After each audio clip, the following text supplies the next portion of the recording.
Hi friends, இந்த weekend நாங்கள் யூகேயில் இருக்க ஸ்ரீ வெங்கடேஸ்வரா பாலாஜி டெம்பிள் போயிருந்தோம். ஸோ அதோட வீடியோ தான். ஸோ வீடியோ ஃபுல்லாக ஸ்கிப் பண்ணாமல் எண்டு வரைக்கும் பாருங்கள். நாங்கள் ஐவி புஷ் பஸ் ஸ்டாப்பில் வெயிட் பண்ணியிருந்தோம். பஸ் நம்பர் 12க்காக ஆப்போசிட்டில் இருக்கிறது தான் எங்களோட ஃப்ளாட்ஸு. அங்கே தான் நாங்கள் ஸ்டே பண்ணியிருக்கோம். ஸோ நாங்கள் ரோட் க்ராஸ் பண்ணி பஸ் ஸ்டாப்பில் வெயிட் பண்ணியிருந்தோம் பஸ் நம்பர் 12க்காக. யூஸ்வலாக நமக்கு பஸ் எந்த டைமிங்ஸ் வருதுன்னு தெரியலனா நம்ம டைரெக்டாக மேப்பில் போய்ட்டு என்ன பிளேஸ் போகிறோமோ அந்த பிளேஸ் போட்டு நம்ம சர்ச் பண்ணோன்னா ஸோ அதுக்கான பஸ் நம்பர்ஸ் எல்லாமே நம்மளால் பார்க்க முடியும். ஸோ பஸ் வந்துடுச்சு, பஸ் நம்பர் 12. ஸோ நாங்கள் உள்ளே போயிட்டு ஃபேமிலி டிக்கெட் ஏதாச்சும் இருக்குதான்னு கேட்டோம். பிகாஸ் இண்டிவிஜுவலாக எடுத்தால் per person something £5 around. So நாங்கள் ஃபேமிலி டிக்கெட்டாக எடுக்கும்பொழுது அரவுண்ட் £8 வந்துச்சு. ஸோ ஃபேமிலி டிக்கெட் எடுத்துகிட்டு டிக்கெட் கலெக்ட் பண்ணிவிட்டு நாங்கள் உள்ளே போயிட்டோம். ஸோ பஸ் ரொம்ப காலியாக தான் இருந்துச்சு. ஸோ நாங்கள் ஃபஸ்ட் ஃப்ளோரில் மேலே இருந்தோம்.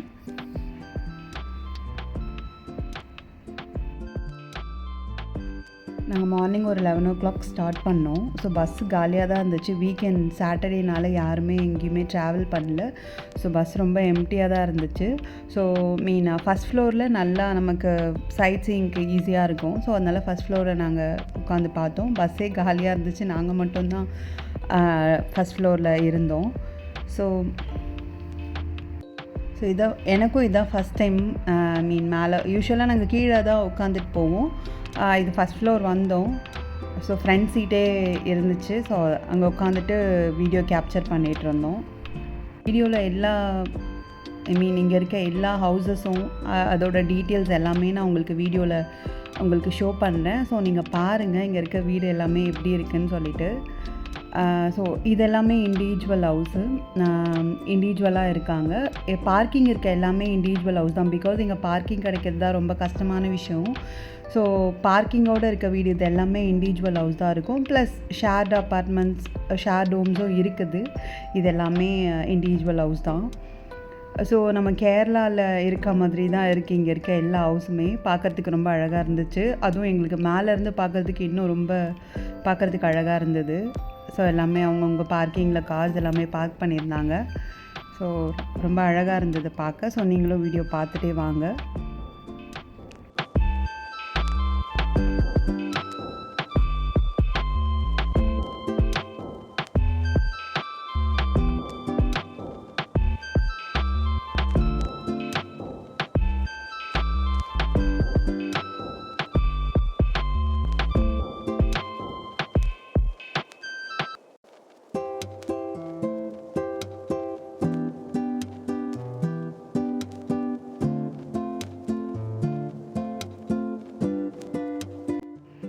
ஃபைனலி இந்த பிளேஸ் பார்த்திங்கன்னா ரொம்ப அழகாக இருந்துச்சு. வீடியோவில் கேப்சர் பண்ணுறதுக்கு அழகாக இருந்தது. எங்களுக்கு நேரில் பார்க்குறதுக்கு ரொம்ப அழகாக இருந்தது. பிகாஸ் இங்கே லேண்ட் வந்து நம்ம இந்தியாவில் இருக்க மாதிரி இருக்காது. எப்படி நம்ம கேரளா போனால் லேண்ட் எப்படி இருக்கோ நம்ம ஹில் ஸ்டேஷனில் இருக்க மாதிரி தான் இங்கே இருக்கும். பட் இது ஹில் ஸ்டேஷன் கிடையாது. இது நார்மலாக இருக்க லேண்ட் பிளேஸ் தான். ஸோ அதுலேயுமே வந்து லேண்ட் வந்து இங்கே அவங்களுக்கு ஏற்ற மாதிரி லேண்டை வந்து மாற்ற மாட்டாங்க. லேண்ட் எப்படி இருக்கோ ஸோ அதே மாதிரி தான் இங்கே. அதுக்கு மேலே தான் ரோடு போடுவாங்க, அதுக்கு மேலே தான் வீடு கட்டுவாங்க. ஸோ இருக்கிற பிளேஸ்லேயே தான் அவங்க பண்ணுவாங்க. ஸோ லேண்ட் இங்கே வந்து ஈக்குவலாக இருக்காது, இந்த மாதிரி தான் இருக்கும்.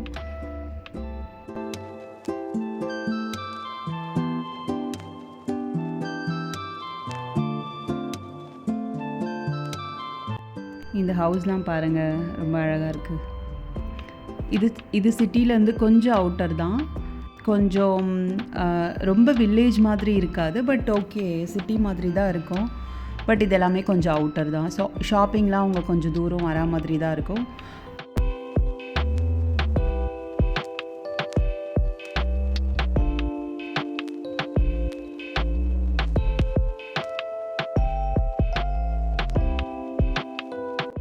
இது சிட்டி இல்லாததுனால வே பாருங்கள் ரொம்ப சின்னதாக இருக்குது. யூஸ்வலாக சிட்டியில் வந்து நம்ம இந்தியாவில் இருக்கிறத விட கொஞ்சம் ரொம்ப பெருசாக தான் இருக்கும். லைக் 40 feet இருக்கும் ஒன் சைடு. இது வந்து கொஞ்சம் சிட்டிலேருந்து அவுட்டர்னால ரோடு ரொம்ப சின்னதாக தான் இருக்கும். ஸோ இங்கே ப்ராப்ளம் இல்லை. பிகாஸ் இப்போ ஒரு வெஹிக்கிள் வருது, ஆப்போசிட் வெஹிக்கிள் வருதுனாலும் அதுக்கு ஆப்போசிட்டில் வரவங்க யாராவது ஒருத்தர் அட்ஜஸ்ட் பண்ணி போவாங்க. ஸோ அட்ஜஸ்ட் பண்ணி போகிறதுனால மேக்ஸிமம் ப்ராப்ளம் இல்லைன்னா அட்ஜஸ்ட் பண்ண மாட்டேன் அந்த மாதிரிலாம் இருக்க மாட்டாங்க. இங்கே மேக்ஸிமம் யூஸ்வலாக இங்கே வந்து பப்ளிக் டிரான்ஸ்போர்ட்க்கு ரொம்ப இம்பார்ட்டன்ஸ் கொடுப்பாங்க. இப்போ பப்ளிக் டிரான்ஸ்போர்ட் வருது, ஆப்போசிட்டில் ஒரு கார் போக முடியல அப்படின்னா கார் வச்சுருக்கவங்க தான் ரிவர்ஸ் போயிட்டு பப்ளிக் டிரான்ஸ்போர்ட்க்கு இம்பார்ட்டன்ஸ் கொடுப்பாங்க. ஸோ ரொம்ப டிசிப்ளினாக இருப்பாங்க இங்கே இருக்க எல்லாருமே. ஸோ அதனால் ஈவன் இது வந்து ரொம்ப சின்னதாக ரோடு இருந்தாலுமே ப்ராப்ளம் கிடையாது, டிராஃபிக்கே ஆகாது மேக்ஸிமம். நீங்கள் வீடியோவில் பார்க்கும்போதே தெரியுது. நாங்கள் போயிட்டே இருக்கும்போது ரெயின் ஸ்டார்ட் ஆகிடுச்சு.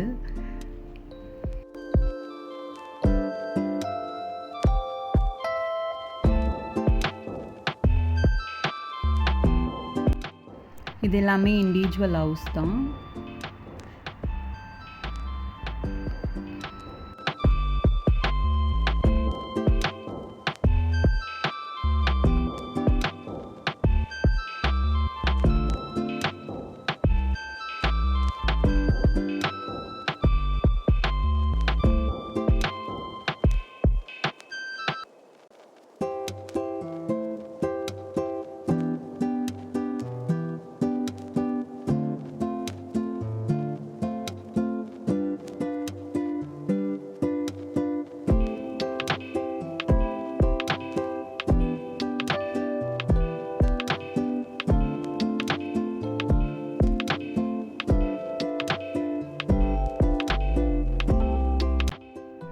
நாங்கள் இறங்க வேண்டிய ஸ்டாப்பிங் வந்துச்சு. நாங்கள் இறங்க வேண்டிய ஸ்டாப்பிங் நேம் வந்து ஓல்ட் பரி. அங்கேருந்து ஐவி புஷ்லேருந்து 12 பிடிச்சி ஓல்ட் பரி வந்து நம்ம இன்னொரு பஸ் சேஞ்ச் பண்ணணும்.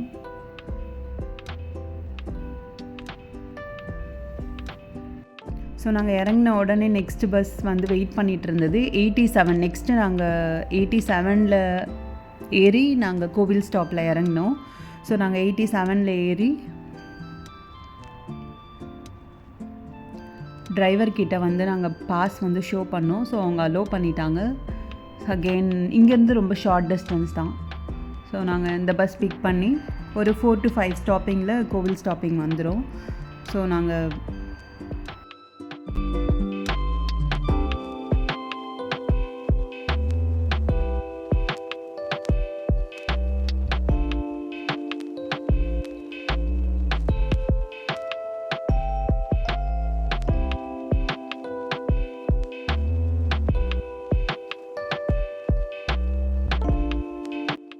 இங்கே பாருங்கள், லேண்ட் வந்து அப் அண்ட் டவுனாக இருக்குது. ரைட் ஹேண்ட் சைடில் இருக்க லேண்ட் கொஞ்சம் மேலே இருக்க மாதிரி இருக்குது, லெஃப்ட் ஹேண்ட் சைட் லேண்ட் வந்து கொஞ்சம் டவுனாக இருக்குது. ஸோ லேண்டே இந்த மாதிரி தான் இங்கே இருக்கும்.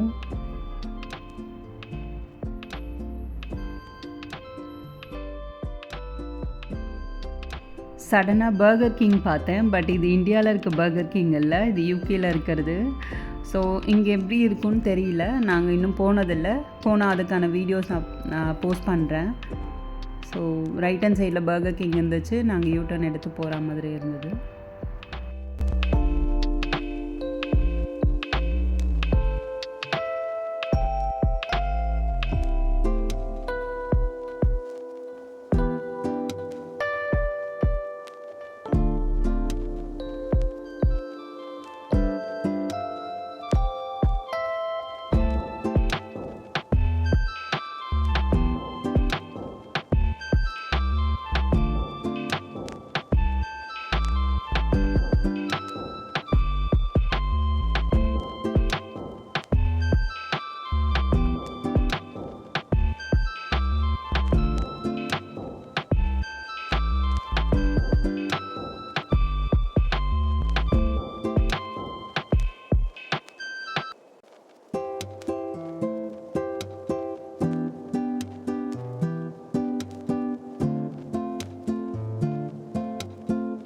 நாங்கள் இறங்க வேண்டிய ஸ்டாப்பிங் வந்துச்சு. ஸோ ஸ்டாப்பிங் நேம் வந்து மெடோ ஸ்கூல். ஸோ நாங்கள் அங்கே இறங்கி அங்கே எல்லாருமே வெயிட் பண்ணிகிட்ருக்காங்க பாருங்கள், அங்கே ரோட் க்ராஸ் பண்ணணும். ஸோ நாங்களும் சிக்னலுக்காக வெயிட் பண்ணி, இவங்க எல்லாருமே கோவிலுக்கு போகிறதுக்காக வந்தவங்க தான். ஸ்டூடெண்ட்ஸ் நிறைய பேர் வந்திருந்தாங்க. மேக்ஸிமம் இங்கே வந்து ஸ்டூடெண்ட்ஸாக இருக்கவங்க, ஃபேமிலியாக இருக்கவங்க. ஸோ இது பாலாஜி டெம்பிள்னால மோஸ்ட் ஆஃப் த இண்டியன்ஸ் தான் அங்கே வந்திருந்தாங்க. பிகாஸ் இண்டியன்ஸ் தான் மேக்ஸிமம் போவாங்க. ஸோ இவங்க எல்லாமே கோவிலுக்கு போகிறவங்க தான்.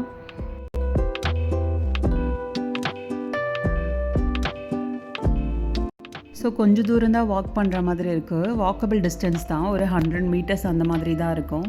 ஸோ இதில் வாக் பண்ணி போனால் இதுதான் கோவில். இது மெயின் என்ட்ரன்ஸு, கோவில் கேட்டு.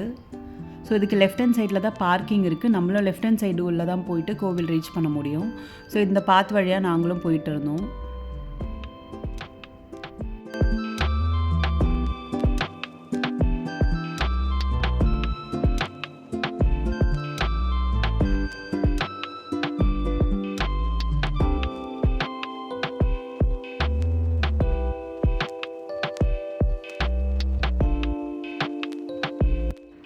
கோவில் பார்க்கவே ரொம்ப அழகாக இருந்தது. இங்கே இந்தியாவில் இருக்க கோவில் மாதிரி எல்லாமே வந்து பாறைகளில் செதுக்குன மாதிரி இல்லை. ஒரு லெவல் வரைக்கும் இவங்க கட்டியிருக்காங்க. அதுக்கு மேலே இருக்கிற ஒர்க் மட்டும்தான் அந்த பாறைகளில் செதுக்குன மாதிரி இருக்கும். ரொம்ப நுட்பமாக தான் இந்த சிலைகள் எல்லாமே இவங்க செதுக்கியிருக்காங்க. ஸோ பார்க்க ரொம்ப அழகாக இருந்தது. ஸோ ரொம்ப பீஸ்ஃபுல்லாக இருந்தது.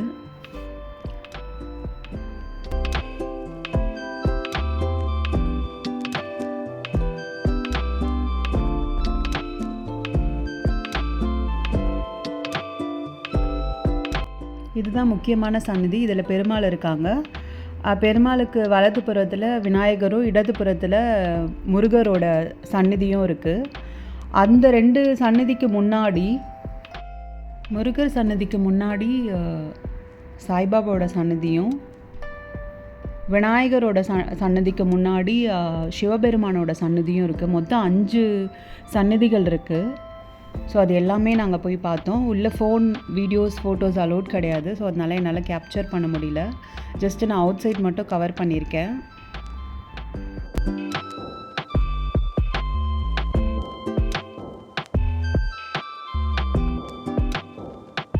இதுதான் அந்த சாய்பாபாவோட சன்னதி. அதற்கு நேர் ஆப்போசிட்டில் பார்த்தீங்கன்னா இது சிவபெருமானோட சன்னதி.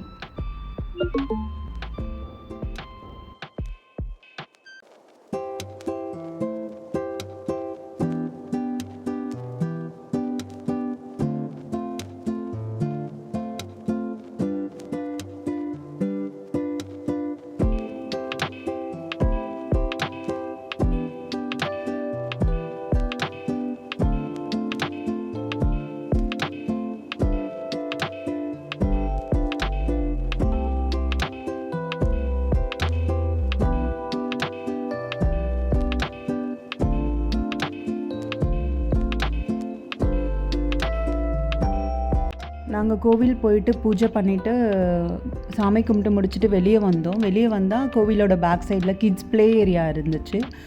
ரைட் ஹேண்ட் சைடில் வந்து அன்னதானம் ஹால் இருந்துச்சு. ஸோ இங்கே வந்து 7 டேஸுமே அன்னதானம் கொடுப்பாங்க.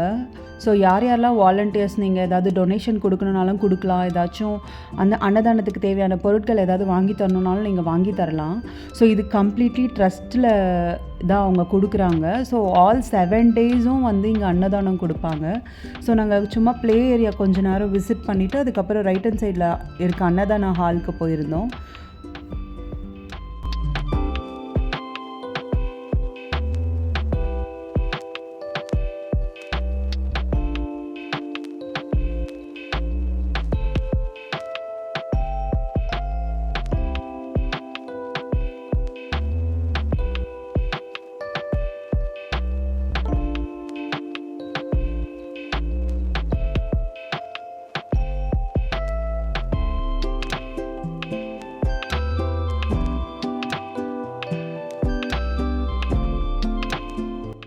அங்கே கீழே ஒரு குருக்கள் வந்து எல்லாரையும் வெல்கம் பண்ணிகிட்டு இருந்தாங்க. இந்த ஸ்டெப்ஸில் ஏறி ஃபஸ்ட் ஃப்ளோரில் போனால் அந்த அன்னதான ஹால் இருக்குது. ஸோ நாங்கள் ஸ்டெப்ஸ் ஏறி ஃபஸ்ட் ஃப்ளோர் போயிட்டோம்.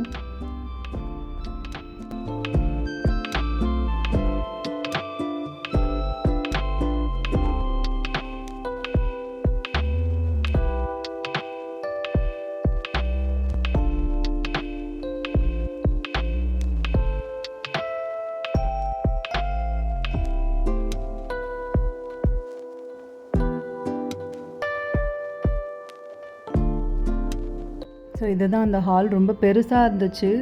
ஒரு 500 மெம்பர்ஸ் கிட்ட உட்காந்து சாப்பிடலாம். அதுக்கு டேபிள்ஸு, சேர்ஸ் எல்லாமே போட்டு வச்சுருந்தாங்க. ஸோ ஸோ லைனில் நின்று தான் வாங்குற மாதிரி இருந்துச்சு. ஸோ க்யூவும் குயிக்காக மூவ் ஆகிட்டே இருந்துச்சு. ஸோ அவங்க 4 to 5 மெம்பர்ஸ் கிட்ட ஃபுட் கொடுத்துட்டே இருந்தாங்க. ஸோ அதனால் க்யூ வந்து வேகமாக மூவ் ஆகிட்டே இருந்துச்சு. பாருங்கள், மெனி ஆஃப் த பீப்புள்ஸ் வந்து இண்டியன்ஸ் தான். இங்கே இருக்கவங்களும் வராங்க. ஸோ இண்டியன்ஸ் தான் மேக்ஸிமம் இருந்தாங்க. அதில் நிறைய தமிழ் பீப்புள்ஸும் இருந்தாங்க. தெலுங்கு பீப்புள்ஸ் ரொம்ப அதிகமாக இருக்காங்க யூகேல. ஸோ நாங்கள் அன்னதானம் முடிச்சுட்டு அப்படியே வீட்டுக்கு கிளம்பிட்டோம்.